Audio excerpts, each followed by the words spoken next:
안녕하세요. 결혼한 지 14년 만에 이혼한 40대 여성입니다.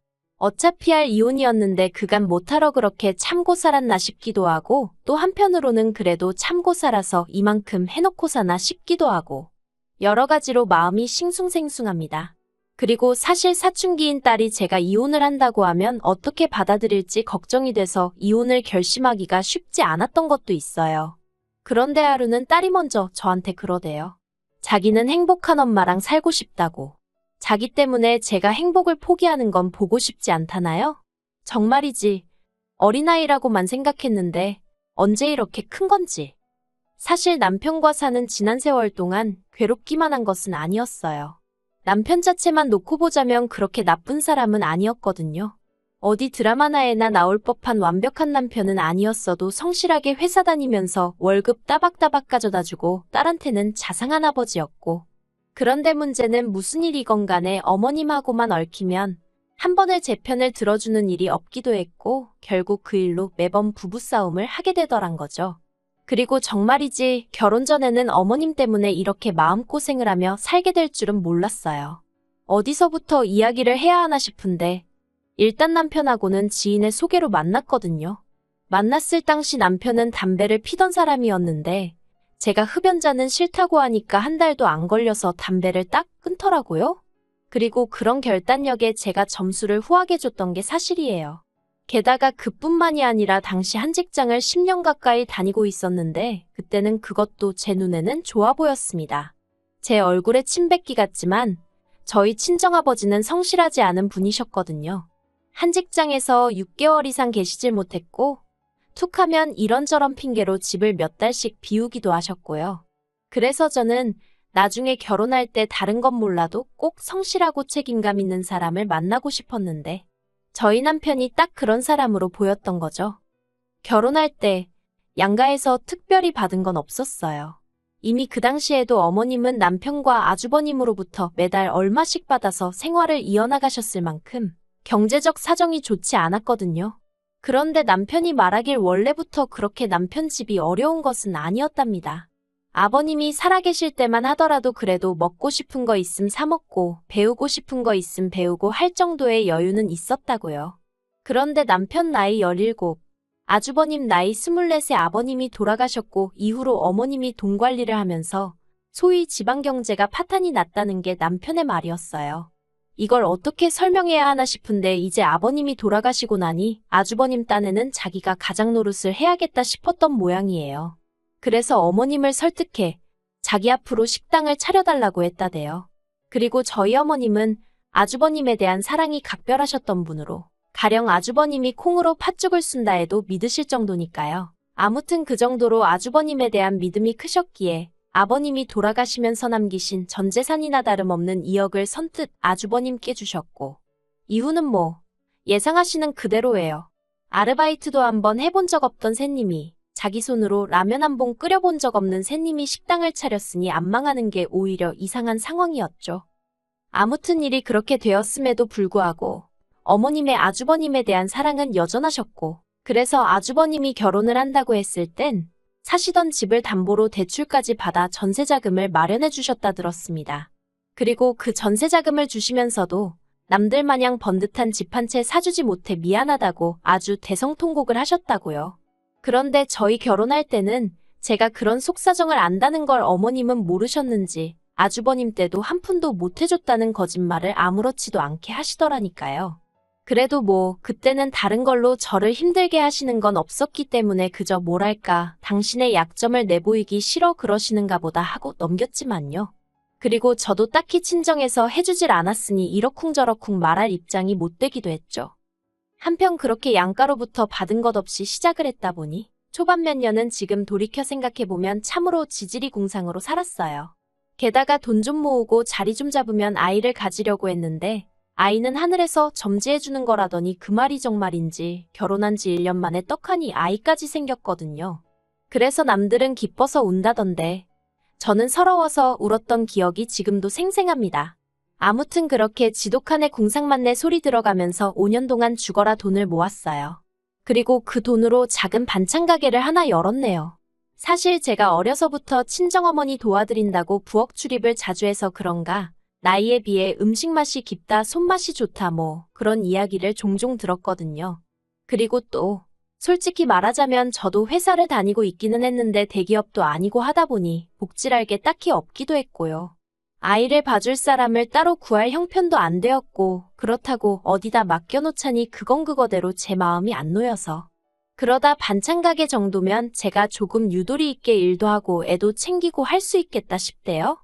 아마 그때는 그래도 지금보다 젊기도 했으니 나름대로 패기도 있었죠. 그래서 장사를 시작했는데 솔직히 처음 6개월은 내가 미쳤구나, 제정신이 아니었구나, 내가 왜 이랬지. 농담이 아니라 매일 밤 베개가 눈물로 젖을 만큼 후회하고 또 후회했습니다. 손님들에게 좋은 인상을 남기고 싶어서 좋은 재료로 정성을 다해 만든 반찬들이 결국 팔리지 않아 버리게 될 때면 거짓말 좀 보태서 가슴이 찢어지는 것 같았다니까요. 하지만 사람이 죽으라는 법은 없다더니 그렇게 한 세 달쯤 지나갈 때였어요. 제가 자세히 말할 수는 없지만 어떤 단체에서 도시락 주문이 들어왔습니다. 그리고 드시는 분들이 다들 어르신들이라고 하더라고요. 그래서 메뉴도 메뉴지만 맛이 나간에 있어서 평소보다 좀 더 세심하게 신경을 써드렸거든요. 그랬더니 제 정성이 전달이 된 건지 평이 너무 좋게 나왔어요. 그리고 알고 보니 그 도시락을 주문한 단체 대표 아들이 무슨 방송국 요리 채널 PD라대요. 그래서 그게 연이다 얼떨결에 요리 방송에 제가 나가게 되었고 그렇게 홍보가 되어서 갑자기 가게가 잘 되어가기 시작했죠. 그런데 가게가 잘 되니까 남편은 둘째치고 어머님이 관심을 보이셨어요. 어머님이 당신도 나와서 가게를 도울 테니 용돈 준다 생각하고 얼마씩 월급을 주면 안 되겠냐 하셨거든요. 그러면서 덧붙이시기를 당신이 나와 있는 동안에는 제가 집에 가서 애도 챙기고 하면 좋지 않겠냐고요. 사실 제 신조가 주인이 나와 있지 않은 가게는 망한다였거든요. 그래서 가게를 시작할 때는 유도리 있게 가게와 집으로 가며 장사를 하려고 했지만 이내 마음을 고쳐먹고 아이는 아이대로 어린이집을 보냈고 저는 가게 일에만 온 신경을 기울였었답니다. 그런데 그러다 보니까 장사라는 게 노력한 만큼 돈이 되다 보니 저도 모르게 가게 문을 점점 늦게까지 열어놓게 되고 그러니까 아이가 혼자 있게 되는 시간이 길어졌죠. 그래서 저도 나름대로 고쳐야지 방법을 찾아야지 생각하던 차였는데 어머님이 먼저 당신이 가게를 봐줄 테니 저는 집에 가서 애를 챙겨라. 솔직히 구미가 당기는 제안이긴 했어요. 특히 남도 아니고 어머님이니 믿고 맡겨도 되겠지 싶었거든요. 그런데 결론부터 이야기하자면 어머님께 반찬 가게를 맡긴 건 제 인생 최대 실수 중 하나라고 해도 과언이 아니었습니다. 사실 전에도 시댁을 드나들 때마다 어머님이 깔끔한 성격이 아니신 건 알고 있었어요. 냉장고에서 상한 음식이 나오는 경우가 허다했고 냉동실에는 언제 붙어 있었는지도 알기 어려울 만큼 정말 꽁꽁 얼어붙은 5만 가지 식재료들이 들어있었으니까요. 하지만 그럼에도 불구하고 제 반찬 가게는 제가 매일같이 쓸고 닦고 재고 파악하고 그랬으니 솔직히 어머님이 망쳐놓을래야 망쳐놓을 수 없을 거라 생각했거든요. 그런데 어머님의 위생 개념은 제가 예상한 그 이상이었습니다. 어머님이 가게에 나오기 시작하신 지 2주째 되던 날이었어요. 그날은 아이가 어린이집에서 소풍을 갔었기에 저도 굳이 집에 갈 이유가 없었고 그래서 어머님과 같이 가게에 있었거든요. 그런데 점심 손님들이 빠져나가고 나자 어머님이 하수구청소용 고무장갑을 끼고선 제가 재워둔 갈비 양념통을 휘휘 휘저으시는 게 아니겠어요? 그걸 본 제가 너무 놀라서 어머님더러 지금 뭐 하시는 거냐 했습니다. 그랬더니 보면 모르냐 양념을 섞어줘야 음식 맛이 나는 거다 하시대요. 그래서 그게 아니라 어머님 지금 왜 그 장갑을 끼고 그러시냐고 그거 청소할 때 쓰는 건 거 아시지 않냐고 그리고 그때 저도 모르게 언성이 좀 높아졌나 봐요. 어머님이 저더러 왜 소리를 지르고 난리냐면서 그리고는 청소할 때 썼으니까 다 씻겨나가서 더 깨끗하다는 말도 안 되는 소리를 하시는 거예요. 정말이지 어머님의 억지에 화가 정말 머리끝까지 나서 도저히 표정 관리가 안 되대요. 그래서 그냥 재워둔 갈비 어머님 앞에서 보란듯이 쓰레기통에 부어버렸어요. 그랬더니 그 일로 이제 난리가 났습니다. 제가 아니라 오히려 어머님이 저희 남편에게 전화를 걸어서는 네 마누라 때문에 화병 날 것 같다며 당장 가게로 오라고 하셔가지고 그리고 영문도 모르고 가게에 도착한 남편이 주방을 들여다보고는 저더러 이게 다 무슨 일이냐고 묻대요. 그래서 어머님이 어떻게 하셨는지 얘기하니 기껏 남편이 한다는 말이 그래도 그렇지 어머님 무한하게 이렇게 했어야 했냐면서 저더러 싸가지가 없다는 거예요. 사실 그전에도 어머님과 부딪힐 때면 남편이 저더러 늘 참아라 참아라 하긴 했었어요. 평생을 저 성격으로 살아오신 어머님을 제가 어떻게 이기냐면서 말이죠. 하지만 그날만큼은 도무지 그대로 넘어갈 수가 없겠더군요. 그래서 남편더러 여기가 그냥 우리 집도 아니고 내 가게라고 하루에 얼마나 많은 손님들이 내 음식을 먹는 줄 아냐고. 이러다 막말로 손님들 탈이라도 나면 그땐 누가 어떻게 책임을 지겠냐고. 정말 미친 듯이 소리를 질렀어요. 그랬더니 어머님 하시는 말씀이 당신이 음식에 독을 넣은 것도 아닌데 난리라고. 그리고 네가 귀하게 컸으면 얼마나 귀하게 컸다고 깔끔을 떠냐며 빈정거리시대요. 그래서 결국 제가 어머님더러 더는 제 가게에 나오지 마시라 했고 어머님은 네가 뭔데 내 아들 돈으로 차린 가게에 나더러 나와라 마라 하느냐며 또다시 언성을 높이셨습니다. 그리고 저는 남편더러 그러면 이 가게 어머님이랑 당신이랑 둘이서 해라. 난 손 떼겠다 했어요. 그랬더니 남편도 그건 또 자신이 없었겠죠 당연히. 그리고 제가 가게에서 벌어가는 수입이 남편 월급에 배가 넘었거든요. 다행이라고 해야 할지 남편이 그 정도 계산은 빠릿빠릿하게 머릿속에서 돌아갔나 보대요. 어머님더러 이 사람 말대로 하시라고 가게에는 그만 나오시라고 했으니까요. 그래서 결국 남편도 어머님하고 대판 싸우고 그 길로 저는 시댁의 발길을 완전히 끊었죠. 그리고 시댁의 발길을 끊은 지 어영 9년입니다. 처음에는 그래도 딸하고 어머님 영까지 끊어놓는 건 아닌 것 같아서 남편이 시댁에 갈 때마다 따라가게 했는데 언젠가 딸이 그러더라고요. 할머니는 자기를 별로 안 좋아한다고. 그래서 남편한테 이게 다 무슨 소리냐니까 자기 어머니 모르냐면서 형님 내는 게다가 아들이잖아. 그러니 그쪽에 좀 더 신경 쓰시더라 하는 거예요. 아니 그러면 아빠가 돼서는 그걸 가만히 보고만 있었냐니까 그렇다고 안 데려가 하는데 어찌나 짜증도 나고 답답하던지 그래서 딸도 안 보내기 시작했어요. 그런데 더 화가 나는 건 왜 저희 딸을 안 보내느냐고 어머님이 묻지도 않으셨다는 거죠. 그리고는 괘씸해서 그러신 건지 저희 딸 초등학교 입학할 때도 애 생일 때도 심지어 남편이 어머님께 대놓고 손녀가 수학경시대회에서 금상을 받았다고 얘기를 했다는데도 돈 10,000원도 안 챙겨주시대요? 솔직히 돈 10,000원이 없어서가 아니라 그 정도로 손녀에 대한 애정이 없으시단 걸 알게 되니까 저는 저대로 어머님한테 더 마음이 떴고요. 그런데 올해 초 남편이 어머님이 저를 찾으신답니다. 어머님뿐만 아니라 형님도 그렇게 저를 찾으신대요.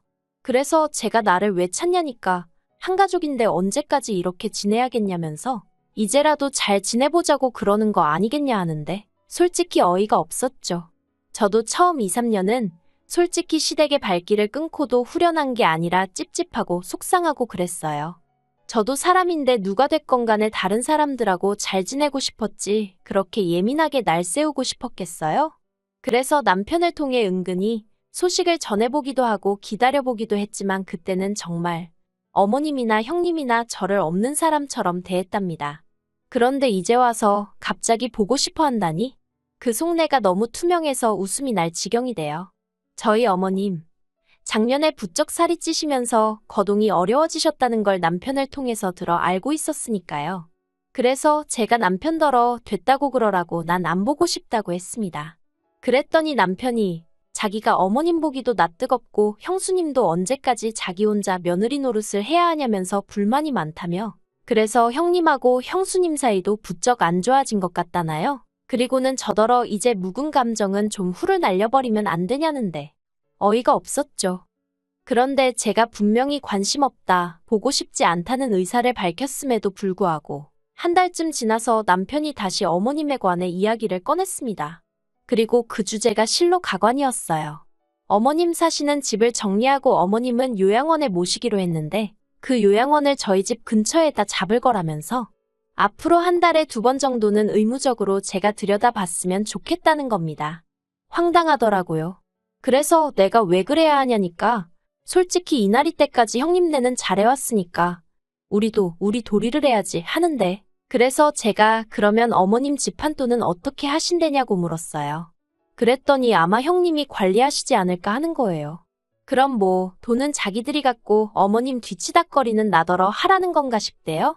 막말로 그간 사이가 좋았어도 요양원 가시는 시어머니 뒤치다꺼리하길 좋아하는 며느리가 몇이나 된다고. 그런데 이건 뭐 저랑 어머님은 서로 목소리도 안 듣고 산 세월이 몇 년인데 이제 와서 갑자기 들여다보고 하라니 어이도 없고 짜증도 나고. 그래서 남편더러 그러면 어머님 집 한 돈 내 계좌로 보내라 했습니다. 그 돈 내가 가져도 되는 거면 어머님은 내가 한 달에 2번씩 들여다보겠다고요. 그랬더니 남편이 어이가 없다는 표정으로 저더러 왜 어머님 재산에 욕심을 내냐입니다. 그래서 아니 그러면 나도 뭐가 있어야 하기 싫은 일도 하는 거지. 내가 왜 나 좋은 것도 하나 없는데 그런 짓을 해야 하냐 따졌습니다. 그랬더니 남편이 자식된 도리 좀 하라는데 그걸 그렇게 받아들이냐면서. 그래서 남편더러 그럼 당신이나 한 달에 2번이고 3번이고 들여다보지. 왜 나한테 말을 꺼내냐고 그랬어요. 그리고 이튿날 형님한테 연락하니 어찌나 반가워하던지.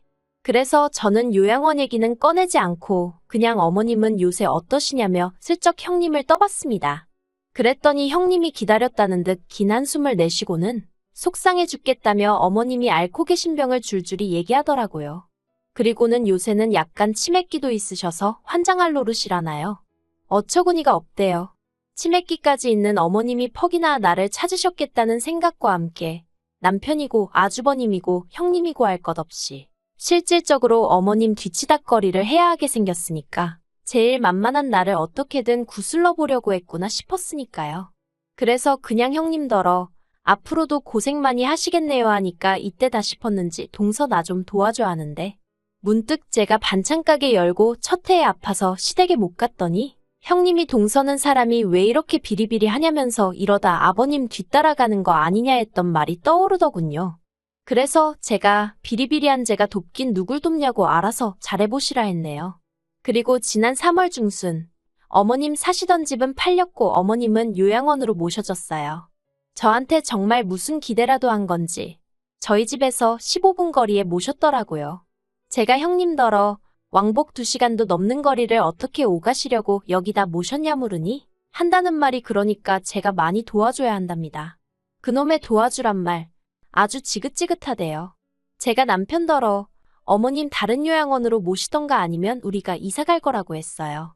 참고로 남편은 회사를 나와 자기 사업한다고 돈을 까먹고 있는 상황이었고 그래서 집안 생활비는 전적으로 제 주머니에서 나오고 있었습니다. 살고 있는 아파트도 제가 반찬 가게를 하며 번 돈으로 샀다고 해도 과언이 아니었죠. 아무튼 그랬더니 남편이 어머님 모셔놓고 어딜 이사를 가냐며 자긴 못 간다고 저더러 집을 나가고 싶은 거면 혼자 나가라대요. 저만 나가면 아예 이참에 어머님을 여기로 모셔야겠다면서. 그리고 그 말에 저는 정말 우라가 치미는 심정이었습니다. 그래도 남편이 표현을 못해서 그렇지 나름대로 나한테 미안해할 거라고 생각했는데 전혀 그렇지 않다는 걸 알게 되었으니까요. 그래서 남편더러 이혼하자 했습니다. 보아하니 앞으로 어머님 상태는 나빠질 일밖에 없어 보이고 그래서 내 돈 쓰고 내 손 또 빌리고 그럴 생각이었나 본데 나 그렇게 바보천치 아니라고 이혼하자 했죠. 막말로 그간 어머님과 제 사이에서 아무런 역할도 안 하다가 이제 와서 왜 제 머리를 숙이게 만들지 못해 한 달인지 그것도 너무 화가 나고 한번 이혼 이야기가 나오고 나니까 정말 남편 꼴도 보기 싫더라고요. 그래서 남편과 제가 재산을 3대 7. 참고로 제가 7인데 여기 아이 양육비도 일시불로 받는 조건이었던지라 솔직히 만족스럽진 않아요. 아무튼 3대 7로 나누는 조건으로 이혼했습니다. 그런데 이달 초 남편이 술에 잔뜩 취해서 전화를 걸어왔어요. 그리고는 말하기를 자기는 이제 오갈 곳이 없다며 어떻게 해야 하냐입니다. 솔직히 그래도 한 입을 덮고 살던 세월이 있어 그런가 그 소리를 들으니 좀 당황스럽대요. 그래서 무슨 일이냐니까 그나마 이혼하면서 받아간 돈도 아주버님한테 어머님 병원비가 어떻고 하며 다 뜯겼고 아주버님이 그 돈 돌려받고 싶으면 어머님 모시고 둘이 어디 반지 하라도 구해줄 테니 거기 가서 살라고 그런다나요? 그러면서 자기가 어떻게 어머님하고 둘이 살겠냐면서 저더러 도와줘 살려줘 하는데 솔직히 미친 X인가 싶었어요. 그러니까 내 옆에 붙어 살았으면 그런 꼴은 안 당했을 거 아냐 그 소리가 정말 입 밖으로 튀어나갈 뻔했다니까요. 아무튼 뭐 달리 도와주고 싶은 마음도 없고 징징거리는 소리 듣기도 싫어서 더는 이유가 뭐가 됐건 연락하지 말라고 했어요. 꼴 좋다.